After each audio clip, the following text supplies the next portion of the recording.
নেতৃত্ববাদ রাষ্ট্র সেখানে সাহস নিয়ে আন্দোলন করেছে। এই যে সারা দেশে গণঅভ্যুত্থানের সময় হাজারো শহীদ, হাজারো আহত এবং যেভাবে রাজপথে যেভাবে রক্ত পড়েছিল, রাজপথ রক্তে রঞ্জিত হয়েছিল, হাজারো মা কাঁদছিল, হাজারো বাবার আত্মনাদ, এগুলো দেখে আমাদের প্রবাসী ভাইরা চুপ করে থাকতে পারে নাই। তারা আন্দোলন করেছে। বিশ্বের যেখানে যেখানে আমাদের প্রবাসী রয়েছে, আমেরিকা বলেন, ইউরোপ বলেন, জার্মান বলেন, জাপানি বলেন, চীন বলেন, লন্ডন বলেন, জাতিসংঘে সামনে পর্যন্ত আন্দোলন হয়েছে। সুতরাং এই প্রবাসীদের অবদান ভুলে গেলে চলবে না। আমি এই সরকারকে 48 ঘন্টার আলটিমেটাম দিচ্ছি। বিমান ভাড়া 48 ঘন্টার মধ্যে কমাতে হবে। যদি এই সরকার বিমান ভাড়া কমাতে না পারে, তাহলে আমি বলবো ব্যর্থতা দায় নিয়ে পদত্যাগ করুন। প্রবাসীদের সাথে ফাজলামি করবেন, এই ফাজলামি গণ অধিকার পরিষদ মানবে না। আমরা এই প্রবাসীদেরকে সংগঠিত করার জন্য আমরা আমাদের দল গঠনের আগ থেকে আমরা প্রবাসীদের নিয়ে কাজ করছি এবং বিশ্বের প্রায় 50টি দেশে প্রবাসী অধিকার পরিষদের কমিটি রয়েছে। প্রবাসী অধিকার পরিষদ প্রবাসীদেরকে সংগঠিত করে তাদের অধিকার এবং মর্যাদা প্রতিষ্ঠার জন্য লড়াই করছে। এই লড়াই আমি জানি না দেশের কোন দল কতটুকু করছে, কিন্তু গণ অধিকার পরিষদ করছে।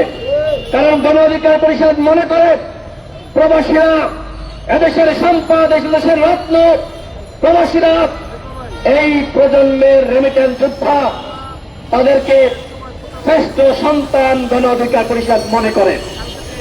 আমি প্রবাসী ভাইদেরকে বলবো, আপনাদের পাশে কেউ থাকুক বা না থাকুক, অতীতে আপনারা দেখেছেন কেউ কথা বলুক বা না বলুক, গণ অধিকার পরিষদ কিন্তু কথা বলেছে, প্রবাসী অধিকার পরিষদ কথা বলেছে।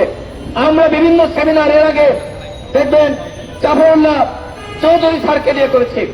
অনেক বড় বড় যারা বাংলাদেশের সুশীল সমাজের প্রতিনিধি, যারা জাতির বিবেক, তাদেরকে নিয়ে আমরা কিন্তু কথা বলেছি, আমরা প্রতিবাদ করেছি। আমি প্রবাসী ভাইদেরকে বলবো, যদি বিমান ভাড়া না কমায়, তাহলে সেখানে যেখানে বাংলাদেশি মিশন রয়েছে, এই মিশনগুলো আপনারা ঘেরাও করুন, দেখবেন সাইজ হয়ে গেছে। এবং একই সাথে যদি বিমান ভাড়া না কমায়, তাহলে ঘোষণা দেন যতক্ষণ না পর্যন্ত এই সিন্ডিকেটকে সরকার ধ্বংস করতে পারবে, যতক্ষণ না পর্যন্ত বিমান ভাড়া কমাতে পারবে, ততক্ষণ পর্যন্ত রেমিটেন্স পাঠাবেন না। এই ঘোষণা দেন, দেখবেন আগামীকাল থেকে বিমান ভাড়া কমে গেছে। সরকার নাকি এই সিন্ডিকেটের যারা মূলতা, তাদেরকে চেনে না, ধরতে পারছে না, তারা নাকি অদৃশ্য। আপনারা যদি কাজ না করেন তাহলে তো কাউকে চিনবেন না, খুব স্বাভাবিক। এই সরকার বন্ধুগণ কতটুকু কাজ করছে? আপনারা কি এই সরকারের উপর খুশি? খুশি আপনারা? জোরে বলেন না একটু খুশি? এই সরকার এখনো পর্যন্ত আইন শৃঙ্খলা পরিস্থিতি ঠিক করতে পারে নাই। এখনো পর্যন্ত এই সরকার দ্রব্যমূল্যের দাম কমাতে পারে নাই।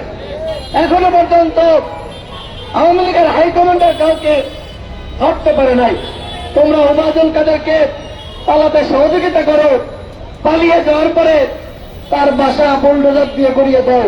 তোমরা কত বিপ্লবী আমরা বুঝে ফেলিয়েছি।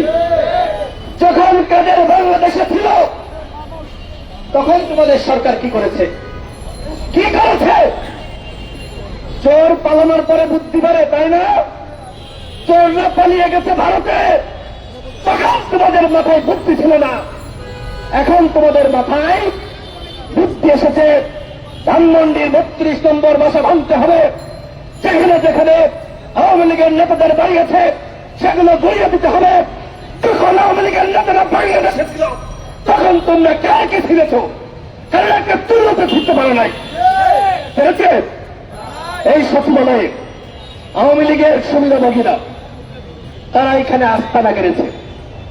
ওদের কয়জনকে সামলেছে?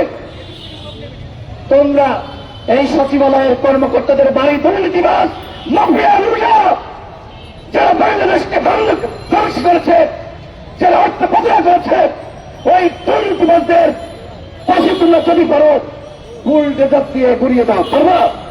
পারবা না। তোদের উল্টো কি করেছে আমরা জানি। আব্দুল জাহেল বলেছে এসপি নিয়োগ হয় কত লাগে? কত বলেন তো? হাসিনার আমলে যেমনি নিয়োগ হইতো, এই সরকারের আমলে সেই নিয়োগ বন্ধ হয়েছে? বন্ধ হয় নাই। সুনামগঞ্জের এসপি আনোয়ার হোসেন, তাই তো? আনোয়ার হোসেন গতকাল ভিডিও দেখেন নাই? সে কি করেছে? আমাদের গণ অধিকার পরিষদের নেতা কর্মীদের নামে মামলা হয়েছিল, জানার জন্য যে সেই মামলার আপডেট কি সেখানে গিয়েছিল। তাকে স্যার বলে নাই, তাকে বলেছে এসপি সাহেব।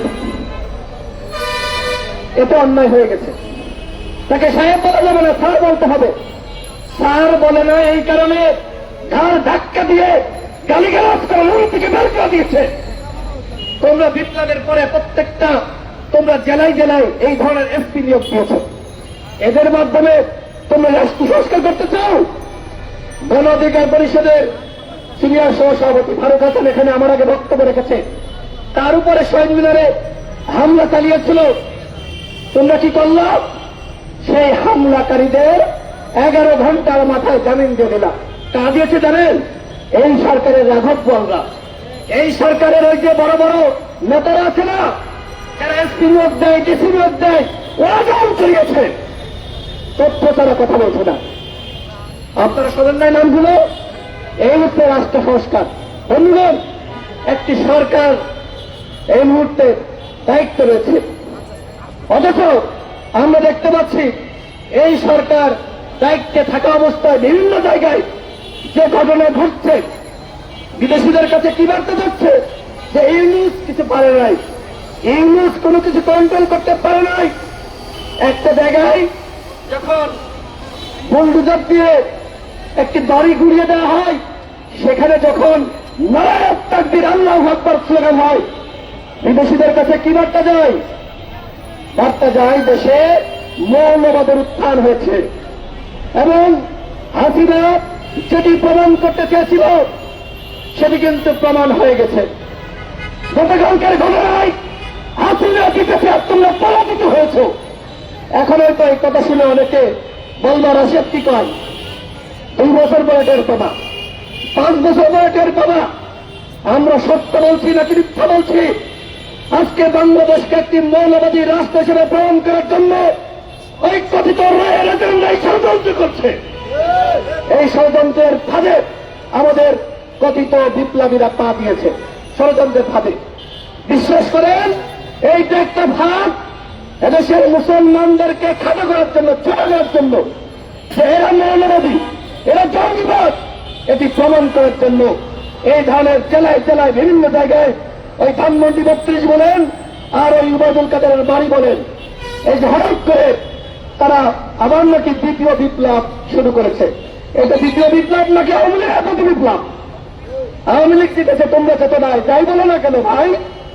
আপনারা দেখেন নাই ভিডিও ভাইরাল হয়েছে, কি বলা হচ্ছে? সেনাবাহিনীর উপর দিয়ে বুলডোজার চালানোর জন্য। এটা কোনো কথা হইল? এটাকে আপনারা গ্রহণ করছেন? বলেন গ্রহণ করছেন? বলা হচ্ছে কিসের সেনাবাহিনী?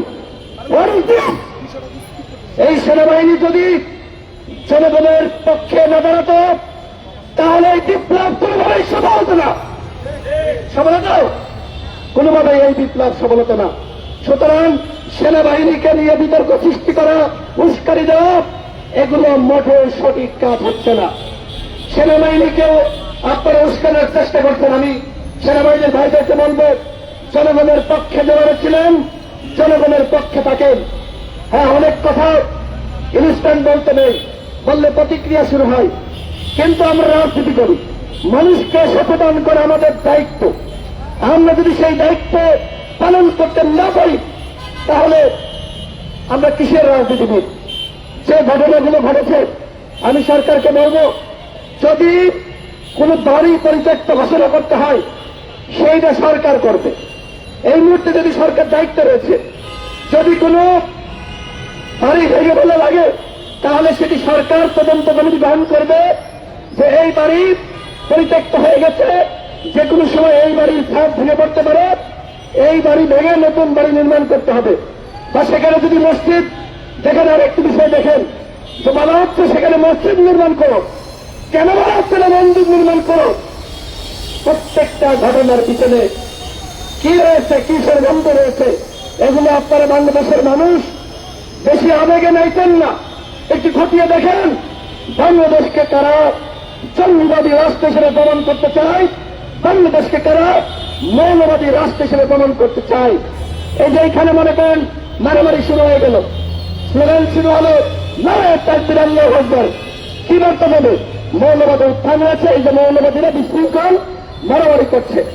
বন্ধুগণ, আমি আর কথা বলাচ্ছি না, আমি ডক্টর ইউনূসকে বলবো, যদি সক্ষমতা থাকে আওয়ামী লীগকে গ্রেপ্তার করেন, শেখ পরিবারকে গ্রেপ্তার করেন। যদি সক্ষমতা থাকে শেখ হাসিনাকে, ওবায়দুল কাদেরকে ভারত থেকে ফিরিয়ে এনে বিচার করেন। যদি সক্ষমতা থাকে গণহত্যার বিচার করেন। আমরা বারবার দাবি জানাচ্ছি। গতকাল আমরা 64 জেলায়, আপনারা দেখেছেন, আমরা গণহত্যার বিচারের দাবিতে এবং আওয়ামী লীগ যে গণহত্যা চালিয়েছে, দল হিসেবে আওয়ামী লীগের সাংগঠনিক কার্যক্রম স্থগিত করা, নিবন্ধন স্থগিত করা, এই দাবিতে আমরা গতকাল 64 জেলায় ডিসির মাধ্যমে মাননীয় প্রধান উপদেষ্টা বরাবর আমরা স্মারকলিপি দিয়েছি। এবং এর আগে যখন আমরা প্রধান উপদেষ্টার সাথে দেখা হয়েছে বা যে কোনো আমাদের সরকারের কর্মকর্তার সাথে দেখা হয়েছে, আমরা সবসময় বলেছি গণহত্যার বিচার করতে হবে। গণ অধিকার পরিষদের বাইরে আর কোন দল সংগঠন এইভাবে গণহত্যার বিচারের দাবিতে এতটা সোচ্চার ছিল? গণ অধিকার পরিষদ মনে করে এই গণহত্যার বিচার যদি না হয় তাহলে শহীদের রক্তের সাথে গঙ্গামি করা হবে। গণহত্যার বিচার হতেই হবে। এবং এই সরকারকে বলবো, কাজ করেন। ওই যে এই উপদেষ্টা পরিষদে আপনারা মুজিববাদী উপদেষ্টা নিয়োগ দিয়েছেন, জন্যই দিয়েছে না? এই উপদেষ্টা পরিষদকে যদি সংস্কার না করেন তাহলে ভুল জেরত দিয়ে যতই আপনারা বাড়িঘর, আওয়ামী লীগের বাড়িঘর উড়িয়ে দেন না কেন, এর মাধ্যমে আওয়ামী লীগের কিছুই শিখতে পারবেন না। আপনাদের উপদেষ্টা পরিষদের একজন উপদেষ্টা ফারুকি কি বলেছিল? 7 আগস্ট ফেসবুকে লিখেছিল যে ওই ধানমন্ডির 32 নম্বর বাড়ি এই সরকারের প্রথম দায়িত্ব সংস্কার করা। এরপরে কি করলো? এরপরে দেখেন যে সেই ব্যক্তিকেই পুরস্কার স্বরূপ উপদেষ্টা বানালো। এটা কি বিপ্লব? আপনারা বলেন এটা কি বিপ্লব? এটা কোনো বিপ্লব না। আরো বলতেন সরকারের বিভিন্ন দপ্তরে সচিব, উপসচিব, পুলিশের ডিসি, এসপি, এরা যারা নিয়োগ পেয়েছে এরা আওয়ামী লীগের তালিকা। একদিকে তোমরা কি করছো? তোমরা আওয়ামী লীগের পুনর্বাসন করছো, অন্যদিকে তোমরা যে বিপ্লবী সেটি প্রমাণ করতে চাও। এটাকে কি বলে? এটাকে বলে সাপ হয়ে তুমি সাপ হয়ে ছাগল মারো আর উজাড়ে ছাড়ো, সাপ হয়ে দর্শন করো আর হচ্ছে উজাড়ে ছাড়ো। এই যে নাটক, এই নাটক কিন্তু জনগণ বুঝে ফেলিয়েছে। আমি গতকাল সরকারকে বলেছি আপনাদের অবস্থান স্পষ্ট করেন। আগামী 48 ঘন্টার মধ্যে যদি আপনারা আপনাদের অবস্থান স্পষ্ট না করতে পারেন তাহলে আমরা কিন্তু যমুনা ঘেরাও করব। ওই যমুনায় যারা কর্মকর্তা রয়েছে সেখানে এখনো পর্যন্ত রায়ের এজেন্ট রয়েছে, আওয়ামী লীগের প্রত্যুত্তর রয়েছে। এই বাড়িঘর ভাঙছে সেখানে কিন্তু আওয়ামী লীগ নয়। আওয়ামী লীগ যেখানে যেখানে রয়েছে যদি পারো তাদেরকে ধরো, গ্রেফতার করো, শাস্তি দাও। আওয়ামী লীগ যে অপরাধ করেছে ওরা কোনো ক্ষমা পেতে পারে না। তবে হ্যাঁ, যারা আওয়ামী লীগের নিরীহ এবং সাধারণ সমর্থক কর্মী রয়েছে তাদের সাথে জুলুম করা, অন্যায় করা, মামলাবাদী করা চলবে না। আমরা একটি নতুন রাষ্ট্র বিনির্মাণ করতে চাই যেখানে অজগারিতা চলবে না, যেখানে নিয়ম শৃঙ্খলা থাকবে, যেখানে প্রতিবাদ থাকবে, যেখানে ন্যায় বিচার থাকবে, যেখানে আইনের শাসন থাকবে, যেখানে বাংলাদেশের মানুষের বাক্সগুলোতে থাকবে। যেখানে বাংলাদেশের মানুষ ক্ষুধার্ত থাকবে না, দুই বেলা দুমুটো খাবার খেতে পারবে, সে বিষয়ে আপনাদের দৃষ্টিকোণ নাই। আপনারা এখন জনগণকে বিভ্রান্ত করছেন, দুদিন পর পর নানান নানান নতুন নতুন ইস্যু তৈরি করছেন। এই ইস্যুর ভাবে জনগণ যদি সারাক্ষণ চেষ্টা হয়, তাহলে কিন্তু এই দেশের কোনো পরিবর্তন হবে না। এই দেশের যদি প্রকৃত পক্ষে পরিবর্তন করতে চান, তাহলে আমি মোহাম্মদ ডক্টর ইউনূসকে বলবো, অনতিবিলম্বে জাতীয় সংলাপের আয়োজন করুন এবং সেই সংলাপে আলাপ আলোচনার মাধ্যমে জাতির কাছে সমস্ত দলকে সাথে নিয়ে আহ্বান জানান যে আপনারা জাতীয় ঐক্য এবং সংহতি প্রতিষ্ঠা করতে চান। আপনারা আহ্বান জানান যে আপনারা এই উপদেষ্টা পরিষদ পুনর্গঠন করতে চান, আপনারা রাষ্ট্র সংস্কার করতে চান। জনগণের কাছে সেই আহ্বান জানান, তাহলে জনগণ আমি মনে করি আপনাদেরকে সহযোগিতা করবে। অন্যথায় যেভাবে এই জনগণের আস্থায় ভাগ করেছে, যেভাবে রাজনৈতিক দলগুলোর সন্দেহ তৈরি হয়েছে যে আপনারা রাষ্ট্র সংস্কার না, আপনারা মূলত নতুন একটি কেন্দ্র পরিবহন করতে চান এবং রাষ্ট্র সংস্কারের নামে ভাউতাবাজি করছেন, সময় ক্ষেপণ করছেন। মূলত আপনার উদ্দেশ্য নতুন একটি দল গঠন করে আগামীতে ক্ষমতায় আসা। সাংবাদিক বন্ধুগণ, এইখানে যারা বক্তব্য রেকর্ড করলেন, আপনাদেরকে বলবো, বক্তব্য প্রচার করার ক্ষেত্রে অবশ্যই আপনারা কাজ ছাড় করে বক্তব্য প্রচার করবেন না, তাহলে কিন্তু মানুষ বিভ্রান্ত হয়। আপনারা যতটুকু বক্তব্য প্রচার করা দরকার, মানুষ শুনলে বুঝতে পারে যে আমি সঠিক বলেছি নাকি ভুল বলেছি, ততটুকু বক্তব্য অবশ্যই প্রচার করবেন। সাংবাদিক হিসেবে দায়িত্বশীল ভূমিকা পালন করবেন। আপনারা সাংবাদিক, আপনারা এদেশের জনগণের বন্ধু, আপনারা জাতির দর্পণ, আপনারা এই গণঅভ্যুত্থানে ভূমিকা রেখেছেন।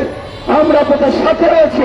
সত্যকে লিখুন, যে সকল গুজব ছড়ানো হচ্ছে, অন্যায় করা হচ্ছে, অপরাধ করা হচ্ছে, হতকারিতা করা হচ্ছে, আমরা যদি এগুলো বন্ধ করতে না পারি, তাহলে বিশ্বাস করেন এই দেশের কোনো পরিবর্তন হবে না। গণ অধিকার পরিষদ পরিবর্তন চাই, ক্ষমতার ভারসাম্য চাই, রাষ্ট্র সংস্কার চাই। এই সরকার যদি ন্যূনতম রাষ্ট্র সংস্কার করে, আমরা সহযোগিতা করব। এই সরকারকে সহযোগিতা আমরা বারবার করতে চেয়েছি, কিন্তু সরকার যদি নিজেকে নিজে ব্যক্ত করে, তাহলে আমাদের করার কিছু নাই। আমরা সরকারকে বলবো, যদি দেশ চালাতে না পারেন, তাহলে অনতিবিলম্বে নির্বাচনী রোডম্যাপ ঘোষণা করুন। আগামীতে ভালো মন্দ যে সরকারি জনগণ ক্ষমতা আনে, সে এসে দেশ চালাবে, সে এসে রাষ্ট্র সংস্কার করবে। যদি দেশ চালাতে ব্যর্থ হয়, জনগণের হাতে সুযোগ থাকবে প্রতিবাদ দিয়ে আরেকজনকে ক্ষমতা আনা। সুতরাং সরকার যদি মনে করেন যে আপনারা পারতেছেন না, তাহলে ক্ষমতা ছেড়ে দেন। সবাইকে ধন্যবাদ। আল্লাহ হাফেজ। আসসালামু আলাইকুম।